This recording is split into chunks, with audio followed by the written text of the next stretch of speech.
Hello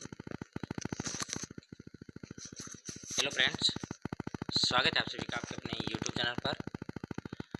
दोस्तों, आज का वीडियो रहेगा एनटीपीसी 2024 सीबीटी फर्स्ट और सीबीटी 2 के एग्ज़ाम की प्रिपरेशन के रिगार्डिंग।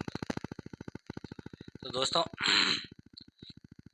थोड़ा गला ख़राब है, तो दोस्तों वीडियो के अंत तक बने रहिए। और अगर आप हमारे चैनल पर नए हैं तो चैनल को सब्सक्राइब करें और बेल आइकन दबाना ना भूलें।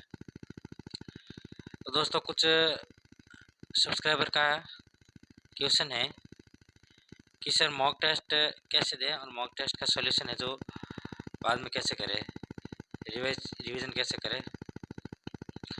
तो चलिए शुरू करते हैं आज का वीडियो। अगर आप चैनल पर नए हैं तो चैनल को सब्सक्राइब कीजिए और बेल आइकन दबाना ना भूलिएगा। वीडियो को लाइक करें, अधिक से अधिक शेयर करें और अपने सुझाव है जो कमेंट बॉक्स में ज़रूर बताएं। तो दोस्तों, एनटीपीसी 2024 का जो सीबीटी फर्स्ट का प्रस्तावित एग्ज़ाम है वो आपका मई 2025 में है। मई 2025 लास्ट तक है जो आपका सीबीटी फर्स्ट करवाने का प्रावधान है कि सीबीटी फर्स्ट मई 2025 के लास्ट तक करवाया जाएगा। तो आपकी प्रिपरेशन अभी तक कंप्लीट हो चुकी होगी और अब आपका वक्त है आपको मॉक टेस्ट देने का। दोस्तों, बिना मॉक टेस्ट दिए हुए आपको ये पता नहीं चलेगा कि क्वेश्चन कैसे आता है और क्वेश्चन को अटेम्प्ट कैसे करना है, उसका सॉल्यूशन कैसे करना है, क्योंकि आपके पास टाइम रहता है कम, क्वेश्चन रहता है ज़्यादा। तो आज के इस वीडियो में हम इसी के बारे में बात करेंगे। तो दोस्तों, सीबीटी फर्स्ट में जैसे कि आपको पता है कि 30 और 40 क्वेश्चन आते हैं। 30 मैथ्स के, 30 रीजनिंग के और 40 जीके के, और कंबाइंड आपको टाइम दिया जाता है। अब आपको ये देखना है कि पहले कौन सी क्वेश्चन अटेम्प्ट करें। जैसे कि मैं अपनी बताऊं तो मैं सबसे पहले मैथ्स के क्वेश्चन अटेम्प्ट करता था। जो क्वेश्चन मैथ्स के मुझे आते थे वो मैथ्स के मैं अटेम्प्ट कर लेता था। उसके बाद मैं रीजनिंग करता था, जो क्वेश्चन आ रहे थे वो रीजनिंग का मैं कर लेता।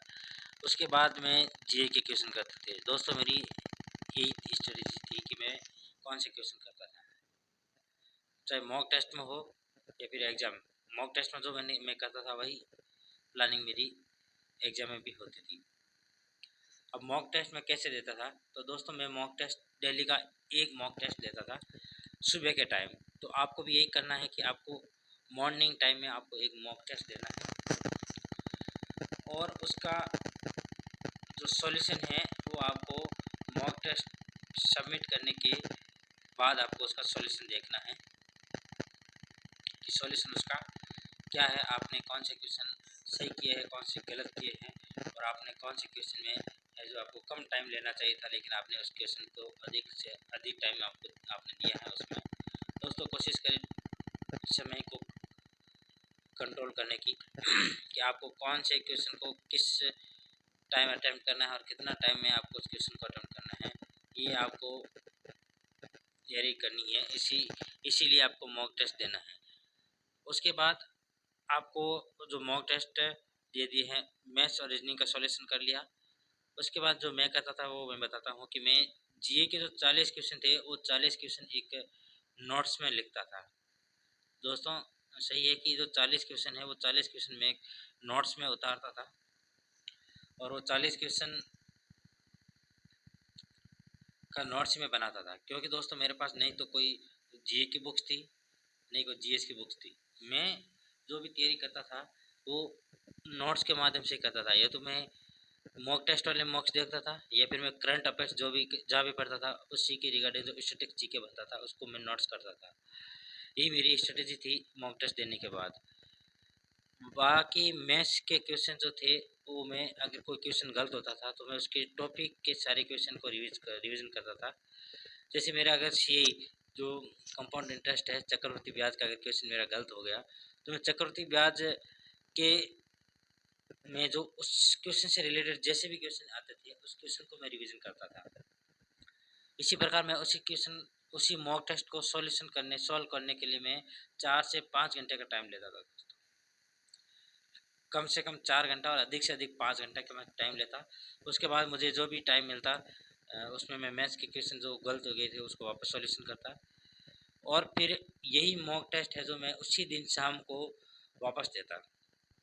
फिर देखता कि मेरा जो मार्क्स है वो कितने बड़े हैं। शुभ मार्क्स मेरे अगर 100 में से 55 आ रहे हैं तो शाम को उसी टेस्ट में आपको मार्क्स है जो 75 प्लस आने चाहिए, क्योंकि आपने एक बार उस टेस्ट को मॉक टेस्ट को सॉल्यूशन कर लिया है। आपने उस टेस्ट का है जो 5 घंटे तक सॉल्यूशन किया, 5 घंटे तक आप टेस्ट के क्वेश्चन को आपने रिवीजन किया है, तो अब आपका 75-80 प्लस आपका मार्क्स आना चाहिए। ध्यान रखना कि इस सेकेंड बार जो मॉक टेस्ट को अटेम्प्ट कर रहे हैं उसमें आपको मैथ्स और रीजनिंग का क्वेश्चन कोई भी गलत नहीं होना चाहिए, और जो टाइम आपने पहले लिया था उसमें से उससे आधा टाइम में आपको उस क्वेश्चन को सॉल्व करना है। जैसे आपके मैथ्स में एक सिंप्लीफिकेशन के क्वेश्चन आते हैं, तो दोस्तों कोशिश करो कि सिंप्लीफिकेशन के क्वेश्चन को आप बिना पेन पेपर के सॉल्व कर सकें और बहुत ही कम से कम समय में। इसके लिए आपको टेबल और स्क्वायर आपको मुँह जुबानी याद होनी चाहिए, क्योंकि जब तक आपको टेबल और स्क्वायर आपको मुँह जुबानी याद नहीं रहेगा तब तक आपको मैथ्स के क्वेश्चन अटेम्प्ट करने में बहुत ही ज़्यादा टाइम लगेगा। अब बात करते हैं कि आपको मॉक टेस्ट कौन से देने चाहिए, ऑफलाइन या ऑनलाइन। दोस्तों आपको दोनों मॉक टेस्ट देने हैं, ऑनलाइन भी देना है और ऑफलाइन भी देना है। आप चाहो तो दिन में दोनों दे सकते हैं, आप चाहो तो अल्टरनेट दे सकते हैं, एक दिन ऑनलाइन एक दिन ऑफलाइन, एक दिन ऑनलाइन एक दिन ऑफलाइन।